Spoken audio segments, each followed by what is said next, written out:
Assalamualaikum warahmatullahi wabarakatuh. Selamat pagi anak-anak semuanya. Sehat selalu ya. Walaupun dalam kondisi pandemi, kalian di rumah tetap menjaga kesehatan.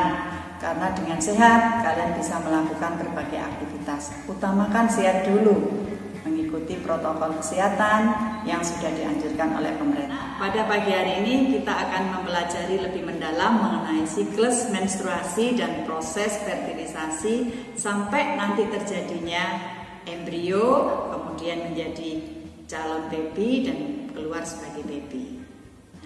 Sebelum kita masuk ke materi anak-anak, ibu berpesan materi ini diperlukan siapapun, baik itu laki-laki ataupun wanita, walaupun ini membahas secara mendalam pada tubuh wanita. Tapi yang laki-laki wajib tahu. Kenapa?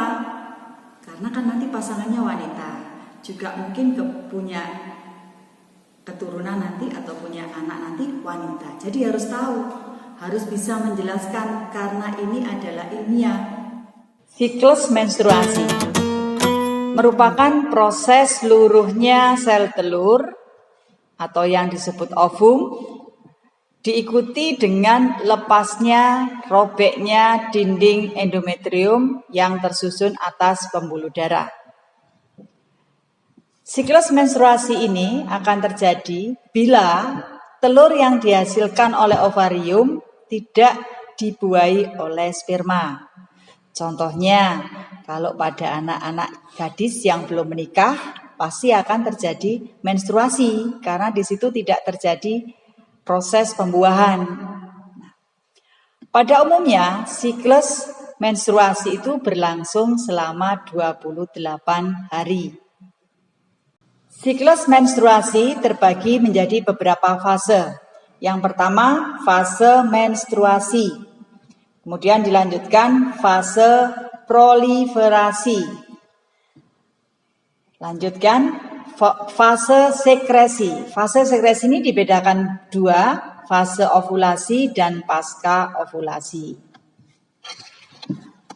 Pada fase menstruasi terjadi pada hari pertama hingga hari kelima dari siklus menstruasi. Fase ini dimulai saat produksi progesteron dan estrogen dihentikan.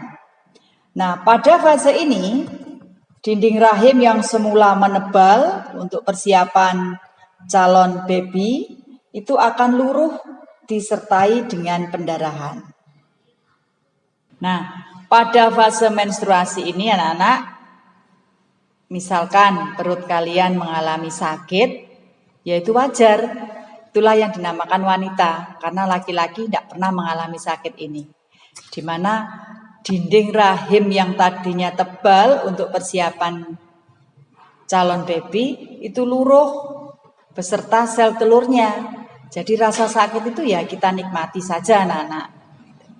Kemudian yang kedua, fase proliferasi atau fase pembentukan kembali. Jadi persiapan dinding rahim yang tadinya luruh itu menebal lagi, terjadi pada fase ini.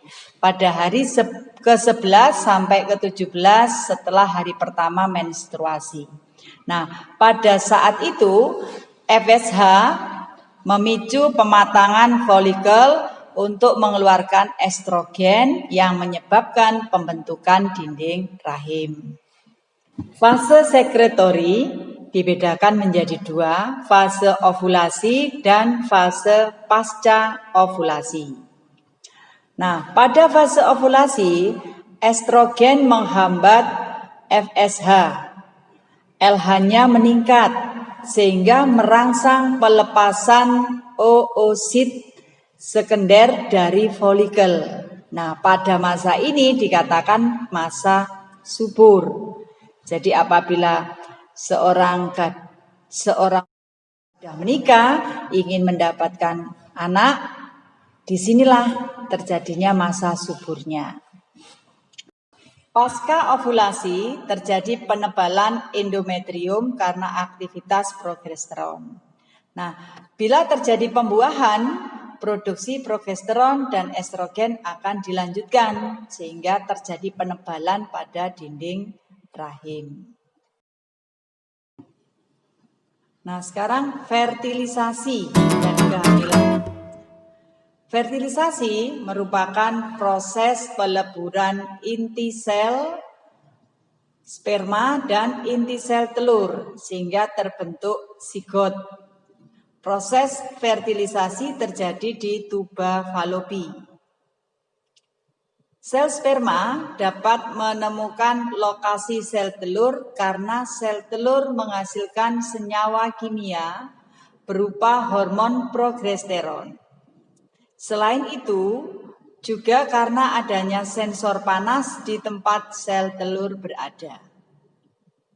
Zigot yang terbentuk akan melakukan pembelahan, berkembang menjadi embrio, menuju rahim, tertanam atau implantasi ke dalam endometrium. Anak-anak, untuk lebih memahami materi ini, kalian perhatikan ilustrasi berikut ini. Untuk memahami proses produksi telur, mari kita lihat beberapa organ reproduksi wanita atau alat kelamin wanita. Ini adalah uterus atau rahim, tuba Fallopi, ovarium atau indung telur, vagina atau mulut rahim. Mari kita perbesar ovarium untuk melihat perkembangan telur. Kita bisa melihat dalam ovarium di sebelah kiri, gambar berwarna ungu adalah sel telur yang sedang berkembang. Semenjak dilahirkan, seluruh sel telur yang dimiliki wanita tersimpan di dalam ovarium dalam keadaan tak berkembang. Sebulan sekali, perintah hormonal dari otak memerintahkan ovarium untuk memproduksi folikel, di mana folikel yang dominan akan melepaskan sel telur dewasa untuk pembuahan. Lihat folikel yang berkembang dalam ovarium ini. Folikel adalah kumpulan sel yang mengelilingi telur dan menyuburkannya.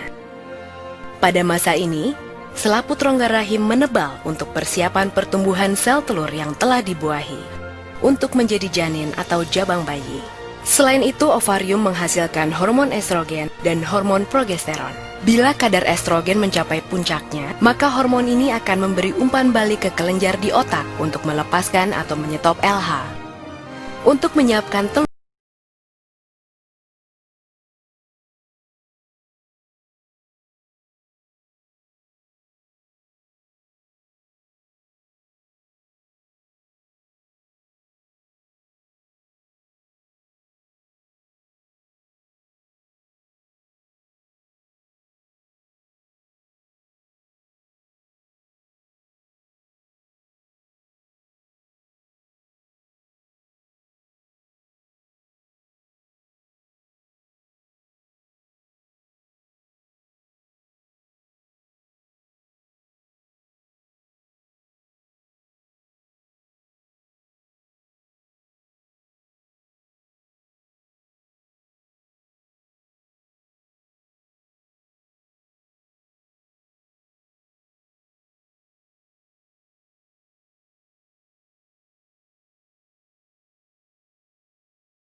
ovulasi terjadi. Setiap bulan pada hari kelima siklus reproduksi, selaput rongga rahim mulai tumbuh dan menebal sebagai persiapan terhadap kemungkinan terjadinya kehamilan. Pada sekitar hari ke-14, terjadi proses pelepasan telur dari ovarium atau ovulasi. Sel telur ini masuk ke dalam salah satu saluran Fallopi. Dan jika saat ini ada sperma yang masuk, maka terjadilah pembuahan. Jika terjadi pembuahan, sel telur yang telah dibuahi akan masuk ke rahim dan tumbuh menjadi janin. Pada sekitar hari ke-28, jika tidak terjadi pembuahan, lapisan rongga rahim meluruh dan terjadi siklus menstruasi berikutnya. Pembuahan.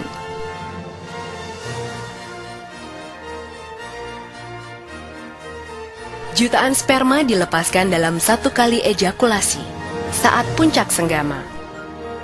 Setelah dipancarkan ke dalam mulut rahim, sel sperma bergerak ke dalam rongga rahim dan saluran telur untuk mencapai sel telur yang matang dan siap dibuahi.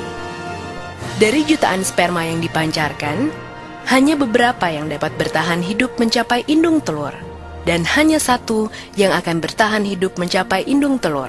Sperma kemudian mempenetrasi dinding sel telur, kemudian mengkombinasikan materi genetiknya dengan sel telur dalam proses yang disebut pembuahan. Kehamilan. 3 bulan pertama kehamilan terjadi selama 14 minggu dari 40 minggu masa kehamilan. Pada masa ini wanita mengalami berbagai perubahan emosi yang dikarenakan perubahan hormon pada tubuhnya. Dan pada saat ini pula sering terasa mual-mual pada pagi ataupun malam hari. Pada minggu pertama, hampir seluruh organ internal janin telah terbentuk. Janin mulai mengepal, bahkan sudah dapat sedikit bergerak. 3 bulan kedua, minggu ke-15 sampai minggu ke-27 kehamilan, wanita mulai mengalami gejala sesak nafas. Pertumbuhan janin di perut mulai terlihat. Muncul kerut dikarenakan membesarnya kandungan. Pertumbuhan janin terjadi paling cepat di minggu ini. Tangan dan kaki janin berkembang semakin kuat. Gerakan janin semakin dapat dirasakan ibu yang mengandung. Walau organ janin telah hampir terbentuk, paru-parunya masih harus berkembang. Janin bertambah besar dan berat.